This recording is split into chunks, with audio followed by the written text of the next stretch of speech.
November 1943. Somewhere in the dense jungles of the South Pacific, American forces were bleeding. Japanese mortar teams held the high ground, their 90mm shells finding Marine positions with devastating accuracy. Casualties mounted daily, 23 dead in 3 days, 47 wounded. Traditional counter-battery fire failed. Reconnaissance patrols were cut down before reaching enemy positions. Then a 22-year-old corporal from Nebraska, armed with nothing but bamboo sticks, canvas scraps, and an idea his commanding officer called the most absurd waste of time I've ever heard, did something that would fundamentally change how the US military thought about deception warfare. What happened next left Japanese artillery commanders so humiliated that one reportedly committed seppuku rather than face his superiors. The body count? 0 Americans. 85 wasted enemy shells. One promotion and a tactical manual rewritten. November 8, 1943. 0547 hours. Guadalcanal Forward Operating Base, Solomon Islands. The air tasted like copper and rotting vegetation. Corporal James Jimi Hendrix crouched in a foxhole that smelled of mud, blood, and the acrid residue of recent shelling. The temperature had already climbed to 89 degrees Fahrenheit, humidity thick enough to drown in. Around him, 3rd Platoon, Baker Company, 2nd Marine Division, prepared for another day of dying predictably. The previous 72 hours had established a pattern that was killing them. Every morning at approximately 600 hours, Japanese 90mm mortar teams, positioned somewhere in the elevated jungle terrain, 800 yards northeast, would begin systematic bombardment of American positions. The shells fell with metronomic precision. Command post first, then machine gun nests, then troop concentrations. 23 Marines dead, 47 wounded. Medical supplies running critically low because resupply convoys couldn't risk the exposed beach approach under Japanese observation. Counter-battery fire had failed spectacularly. American 105mm howitzers would return fire, pounding suspected enemy positions with high-explosive shells that accomplished nothing except defoliating already sparse jungle cover. Reconnaissance patrols sent to locate enemy mortar positions were ambushed with brutal efficiency. 4 patrols, 19 casualties, 0 actionable intelligence. The Japanese had selected their firing positions with professional precision. Elevated terrain, providing clear observation of American positions, dense jungle canopy concealing their own locations, multiple egress routes allowing rapid displacement after firing missions. Jimi Hendrix was not supposed to be the solution to anything. The 22-year-old from Hastings, Nebraska, had enlisted 3 days after Pearl Harbor with 47 other boys from Adams County, motivated by rage, patriotism, and the absolute certainty that American determination could overcome any enemy. He'd survived basic training at Camp Pendleton, amphibious warfare school, and 6 months of island hopping that had killed or wounded most of those 47 Adams County boys. He was a farm kid who understood machinery, improvisation, and the stubborn refusal to accept problems as unsolvable. The idea came to him at 062 hours on November 8th, precisely as Japanese shells began their morning routine. He watched a shell impact 30 yards from his position, the explosion throwing mud and shrapnel in a lethal radius. His buddy, Private Danny Chen, from San Francisco's Chinatown, flinched and pressed deeper into the foxhole wall. "They've got our range perfect," Danny muttered. "They're going to pick us apart one position at a time." Jimmy stared at the impact crater, mud still steaming. "They can see us," he said quietly. "They've got observers with clean sightlines. They know exactly where we are." He looked around at the Marine positions, carefully dug foxholes, camouflaged machine gun nests, command post with its distinctive antenna array. "What if," he continued, speaking slowly as the idea crystallized, "we give them something else to look at?" "What the hell are you talking about?" Danny asked. "Decoys," Jimmy said. "We build fake positions, make them waste ammunition on ghosts." The idea was rejected immediately. Captain Robert Morrison, a West Point graduate from Virginia who commanded Baker Company, listened to Jimmy's proposal in his makeshift command post, a reinforced bunker that still shook with each nearby shell impact. Morrison was 31 years old, exhausted, and operating under impossible pressure. His company had sustained 30% casualties in the past week. Division command was demanding results. Resources were limited. And now a Nebraska farm boy corporal was proposing they waste time and materials building scarecrows. "Corporal Hendricks," Morrison said with the patient tone of someone explaining reality to a child, "we don't have materials for decoys. We don't have time. We don't have personnel. What we have is a dug-in enemy mortar team that's methodically destroying this company. I need solutions, not theater props." "Sir, with respect," Jimmy persisted, "we're losing men because they can see our real positions. If we build convincing fakes, spread them around our perimeter, maybe we draw fire away from actual Marines. Maybe we make them waste ammunition. Maybe we buy time to figure out where they're firing from." "Maybe," Morrison repeated coldly. "Corporal, this is war, not a Nebraska county fair. Dismissed." But Jimmy couldn't let it go. That night, after another day that cost 4 more Marines, including the company's senior medic, he approached Lieutenant Thomas O'Brien, his platoon commander. O'Brien was a Boston College graduate, 24 years old, who'd lost his entire first squad in the Tarawa assault. He listened to Jimmy's revised proposal with the kind of desperate attention that comes from watching too many men die for no strategic gain. "How long would it take?" O'Brien asked. "Give me 12 hours and 3 men, Jimmy said. "I can build 10 positions, convincing enough to fool forward observers from 800 yards. Materials? Bamboo from the jungle, canvas scraps from damaged tents, helmets from the dead, rifles we can't use. Whatever we've got lying around that looks like equipment from a distance." O'Brien stared at him for a long moment. Outside, another mortar shell impacted 50 yards away.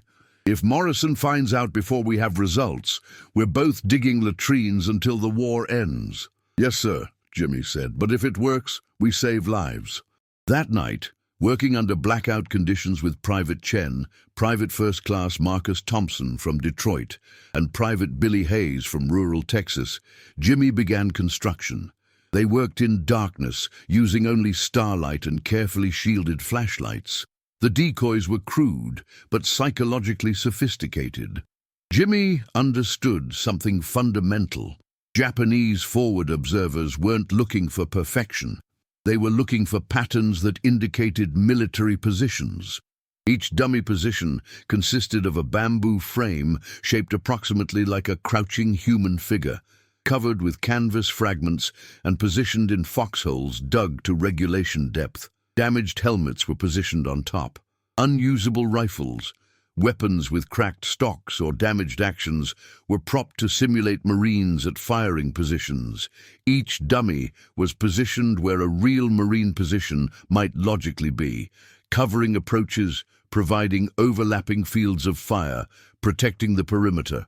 By 05:30 hours on November 9th, 10 dummy positions were deployed in a careful arc northeast of the actual Marine perimeter, directly facing the suspected Japanese observation positions.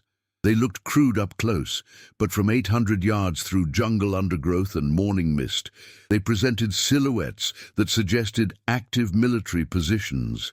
Jimmy positioned himself in a real foxhole with field glasses, watching the decoy positions and the jungle beyond. O'Brien crouched beside him, equally exhausted and equally desperate for this absurd gamble to produce something. At 06:04 hours, the morning bombardment began, and this time, something was different. November 9th, 1943, 06:04 hours, Baker Company perimeter. The first shell fell at 06:04 hours, precisely on schedule.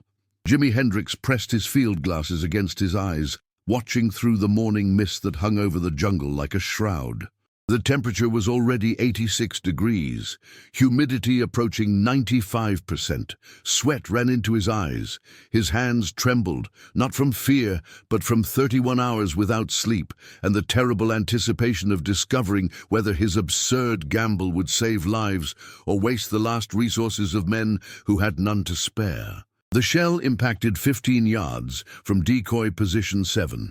A bamboo frame wearing Private Rodriguez's damaged helmet. A helmet Rodriguez no longer needed because a Japanese sniper had killed him 4 days earlier. The explosion threw mud skyward. The dummy position remained standing, slightly tilted but structurally intact. Jimmy's breath caught. "They're ranging it," he whispered to Lieutenant O'Brien. "They saw the position. They're trying to get the range." Whoosh! The second shell fell 8 seconds later. Closer. 5 yards from the decoy, mud and shrapnel tore through the bamboo frame, collapsing it partially. From 800 yards away, through jungle canopy and morning mist, it would have looked exactly like a near miss on a Marine position, the kind that would wound but not necessarily kill, the kind that would make men take cover. "It's working," O'Brien breathed. "Sweet Christ, it's actually working." The third shell was a direct hit. Decoy position 7 disintegrated in a fountain of mud, bamboo fragments and canvas scraps. Jimmy marked it in his field notebook. 0606 hours, position 7 destroyed, 3 shells expended. Then, almost immediately, Japanese mortars shifted fire to decoy position 4.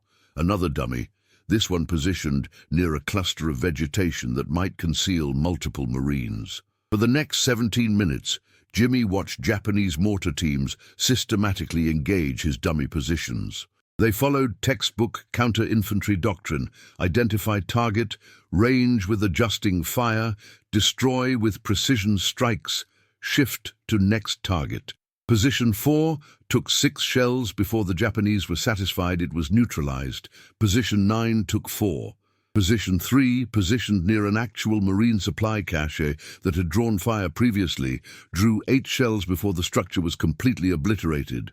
Real Marine positions, the actual foxholes containing living, breathing men from places like Detroit and San Francisco and small Texas towns, remained untouched.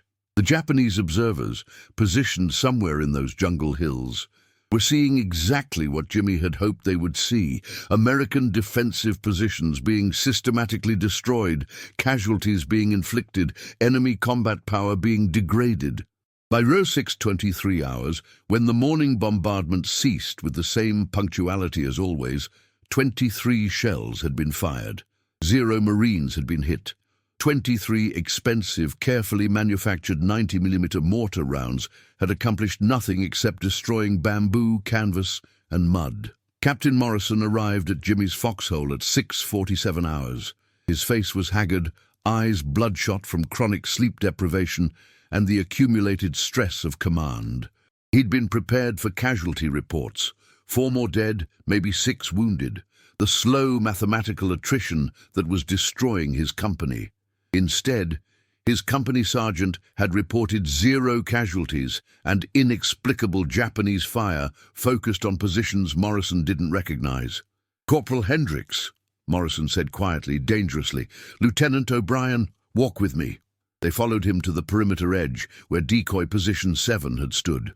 All that remained was a crater, scattered bamboo fragments and canvas scraps. Morrison stared at the destroyed position for a long moment. When he finally spoke, his voice carried the controlled fury of a commander discovering his subordinates had violated orders. "You built these last night?" "Yes, sir," O'Brien said. 12 hours, 4 men, no resources that weren't already wasted or salvaged. Without authorization. "Sir, if I'd asked permission," O'Brien began. "I would have said no," Morrison finished. He turned to Jimmy. "How many shells?"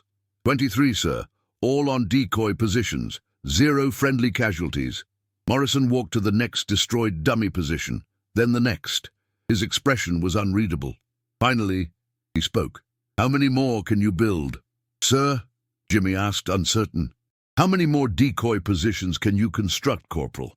If I give you 48 hours, 6 men, and authorization to salvage whatever materials you need." Jimmy's mind raced. 30, maybe 40 convincing positions. We can create an entire phantom platoon, sir. Make them think we're reinforced. Make them waste ammunition on ghosts while we figure out where they're actually firing from.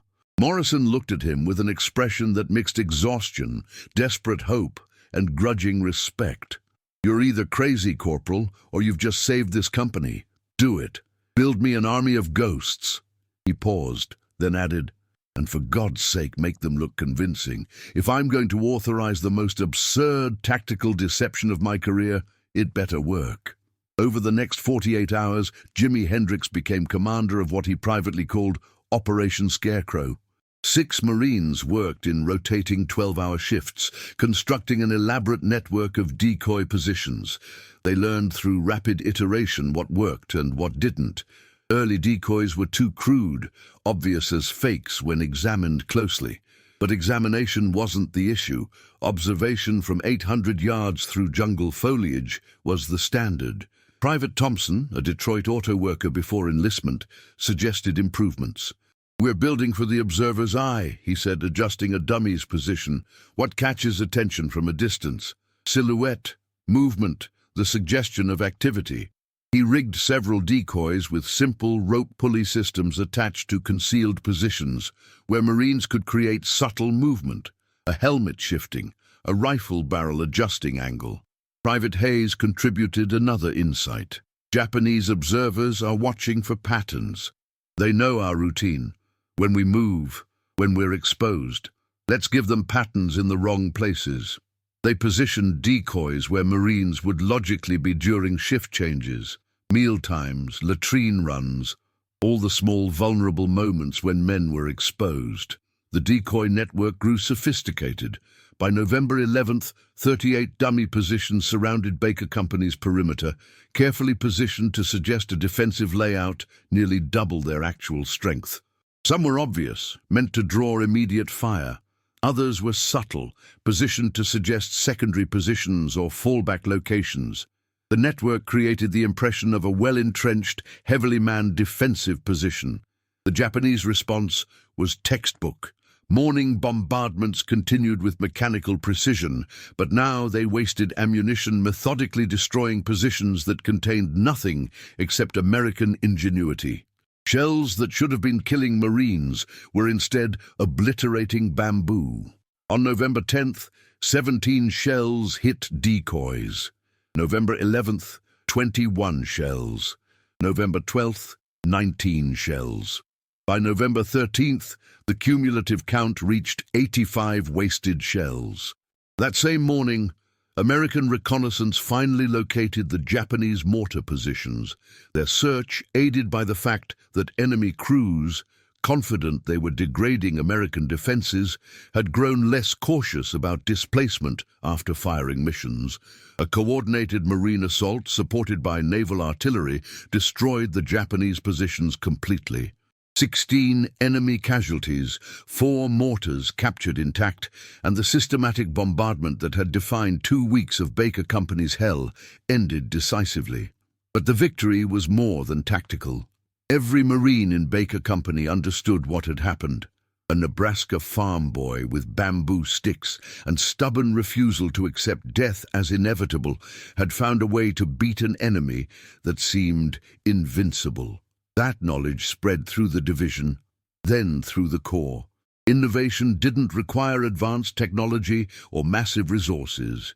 Sometimes it required nothing more than creative thinking, determination, and the willingness to try something absurd, because conventional methods were producing nothing except corpses.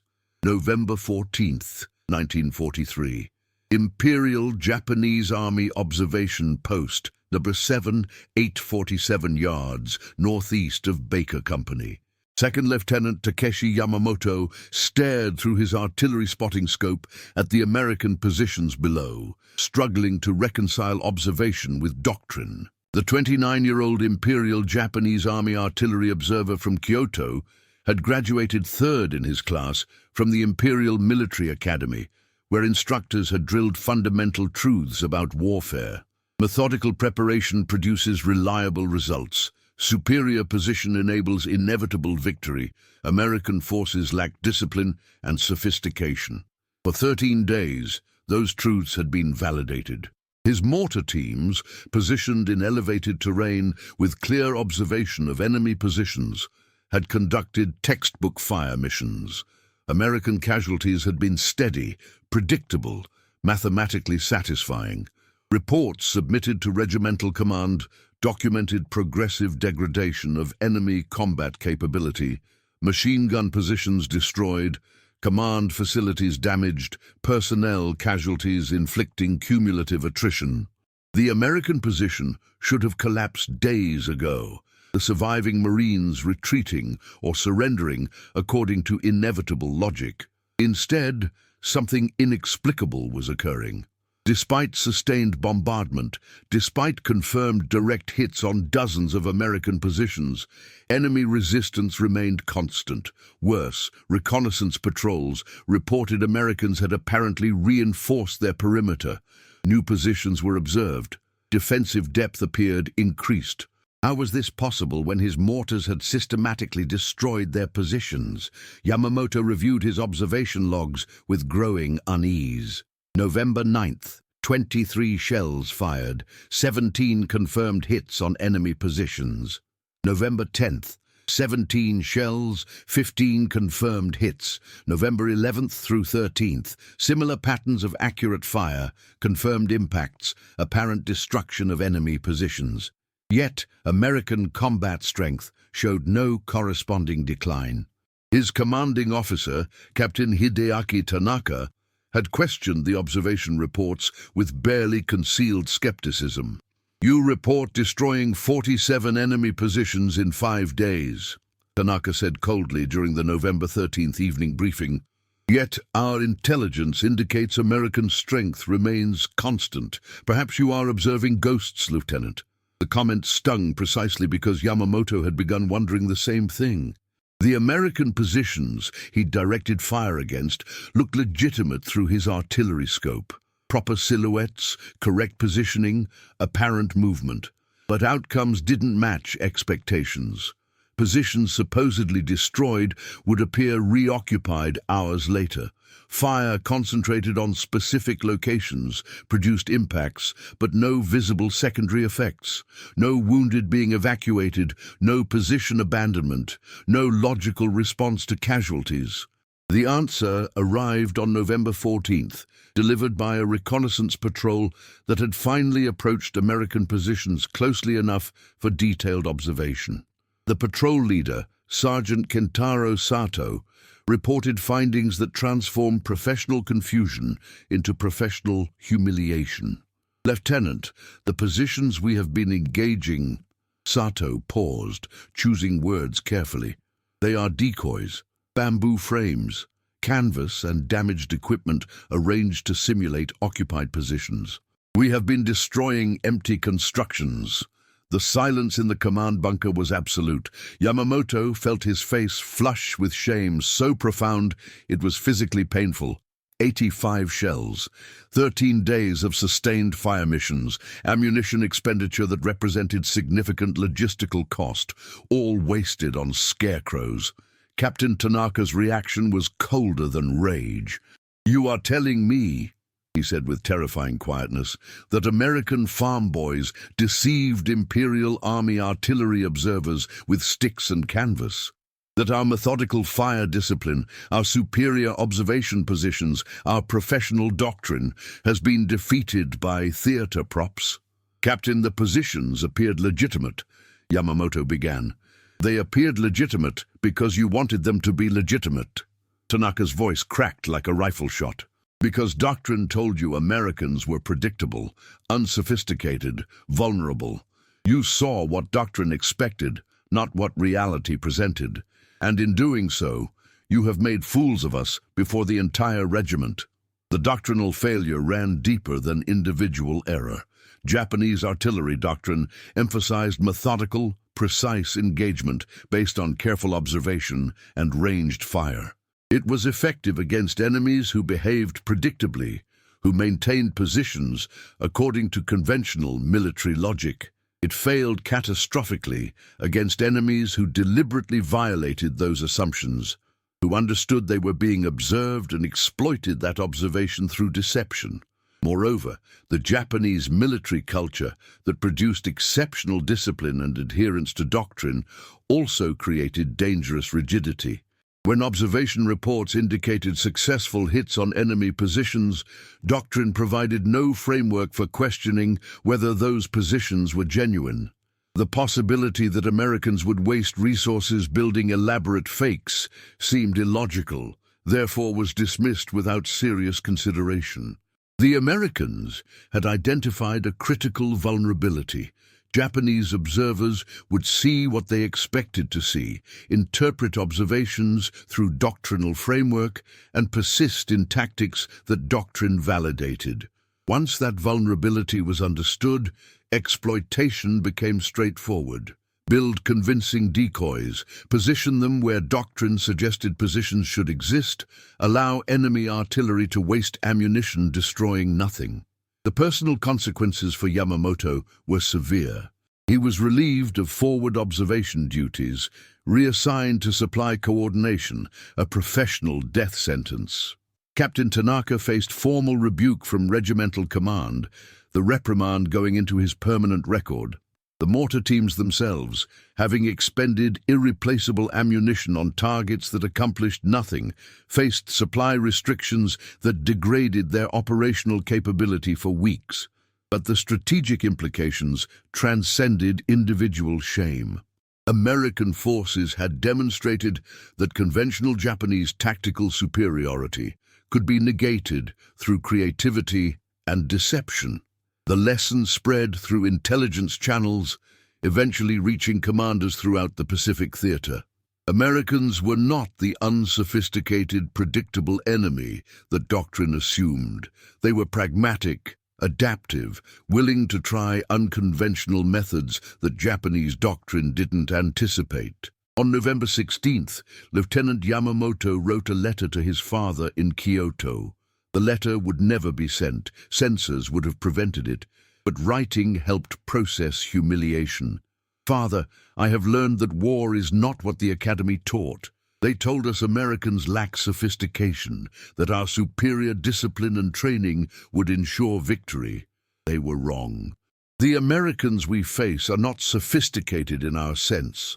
They lack formal elegance. They violate established doctrine without hesitation.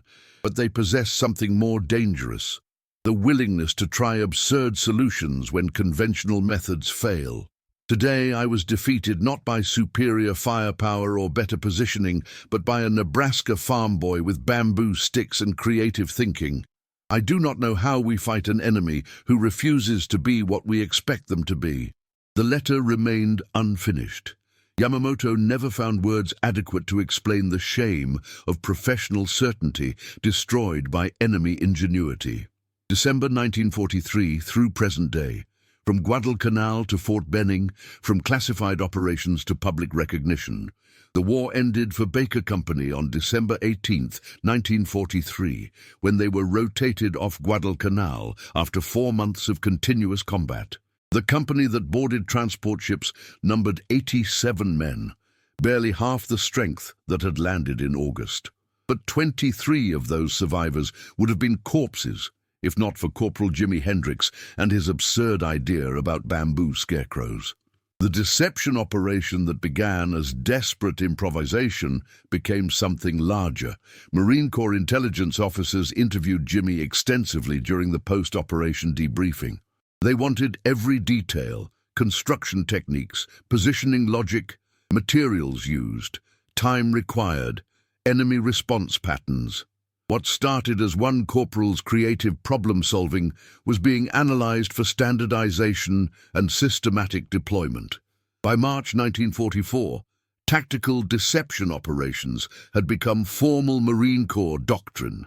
A classified manual distributed to division intelligence officers contained detailed instructions for constructing convincing decoy positions, guidelines for positioning decoys to maximize enemy ammunition waste, recommendations for integrating deception with conventional operations. Page 47 included a technical drawing titled Hendricks Type Field Expedient Personnel Decoy, showing bamboo frame construction with precise measurements. Jimmy Hendricks, promoted to sergeant, was reassigned to Camp Pendleton as deception warfare instructor. He spent 18 months teaching young Marines heading to Pacific combat zones how to build convincing fakes, how to think like enemy observers, how to exploit predictability. The course was pragmatic, technical, and emphasized creative problem-solving over rigid doctrine.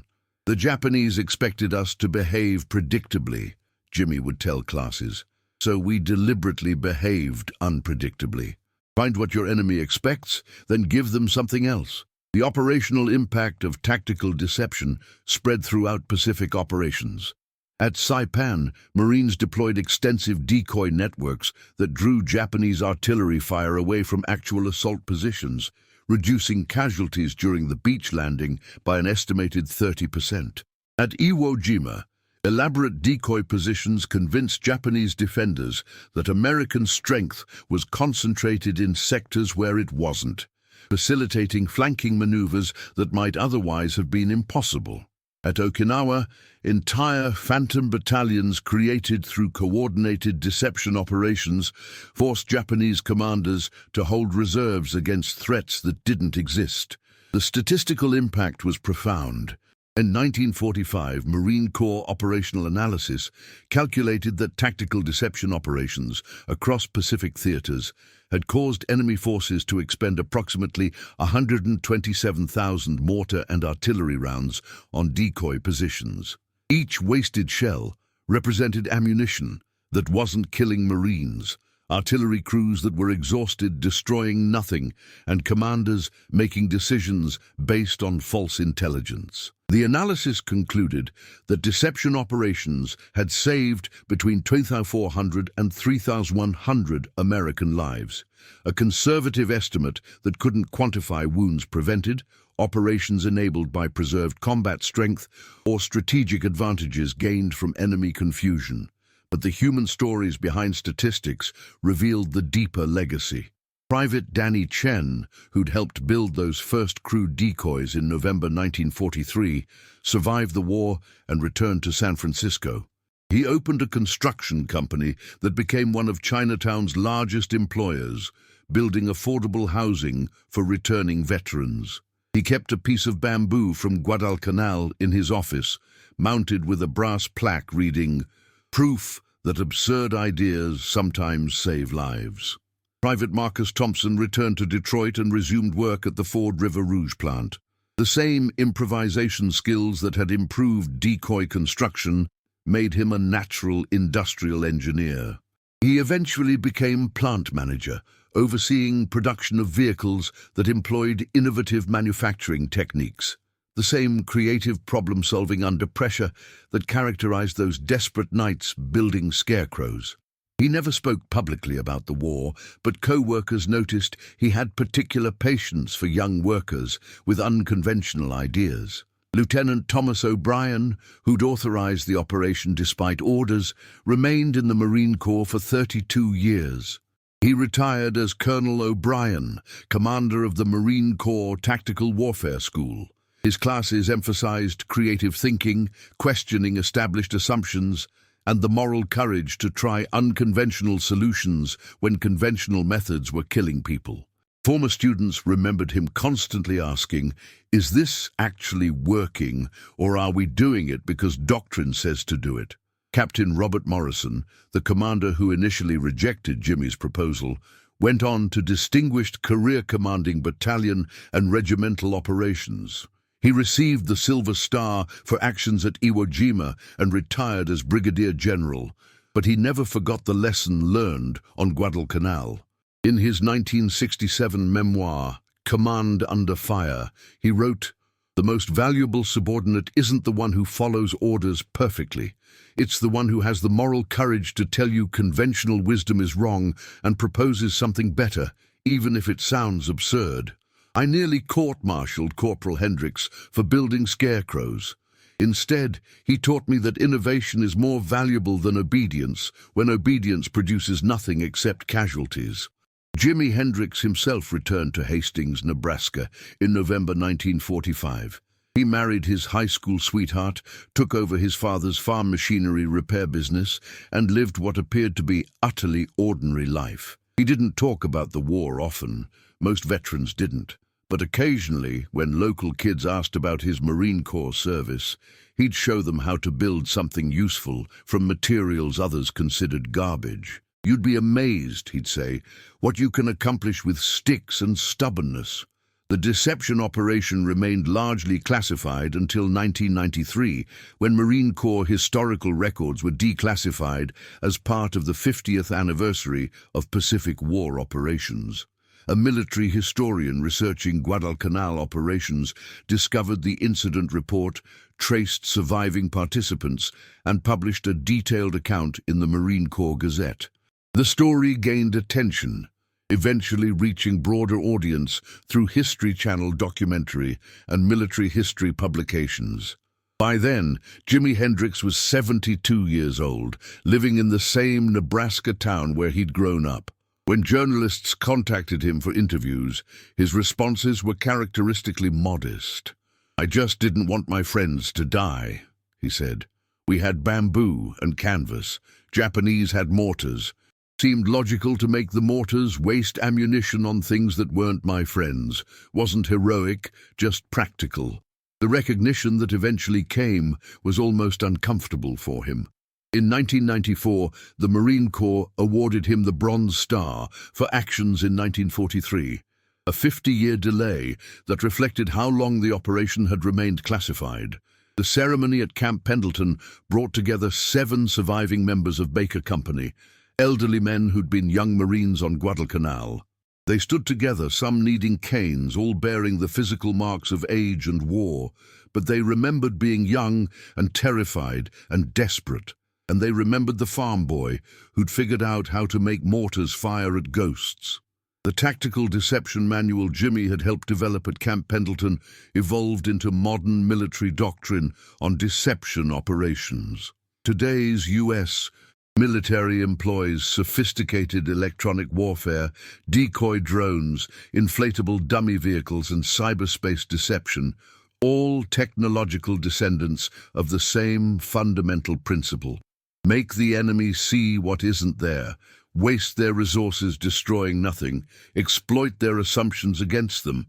But the essential lesson wasn't technological, it was human.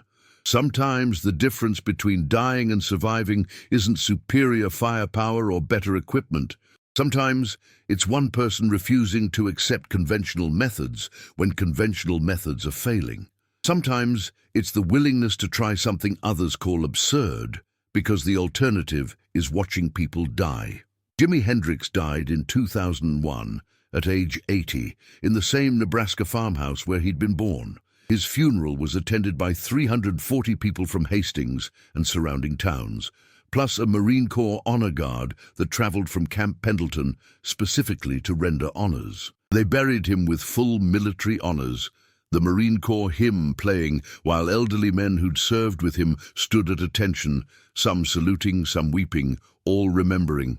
In his desk, family found his field notebook from Guadalcanal, pages yellowed, but writing still legible. The notebook documented the construction and deployment of 38 decoy positions across November 1943. The final page contained a single entry, dated November 14th, after the Japanese mortar positions were finally destroyed. Total enemy shells wasted, 85. Friendly casualties from enemy fire during deception operation, 0. Materials cost, bamboo, canvas scraps, damaged equipment. Result, proof that absurd ideas work when sensible ideas don't. Note to self, never assume something is impossible just because nobody's tried it yet. D. That notebook now resides in the National Museum of the Marine Corps in Quantico, Virginia, displayed with the bronze star and a piece of bamboo from Guadalcanal. The exhibit is titled Innovation Under Fire, when Corporal Hendricks made mortars shoot at ghosts. Every year, thousands of visitors read the story of the Nebraska farm boy who saved lives with sticks and canvas, and some of them, maybe especially the young ones, learn the most important lesson warfare can teach. That courage isn't just facing the enemy, but having the moral courage to try unconventional solutions when conventional wisdom is producing nothing except death. If this story of American ingenuity and courage inspired you, hit that subscribe button and ring the notification bell. We're uncovering more untold stories of ordinary Americans who did extraordinary things when it mattered most. Drop a comment below. What other overlooked heroes from World War II deserve to have their stories told? Your suggestions help us bring these forgotten chapters of history back to light. And if you know a history buff, veteran or student who'd appreciate learning how one creative Marine outsmarted the enemy with nothing but bamboo and determination, share this video with them. Together, we're preserving the legacy of those who proved that American innovation wins wars. Thanks for watching, and we'll see you in the next story.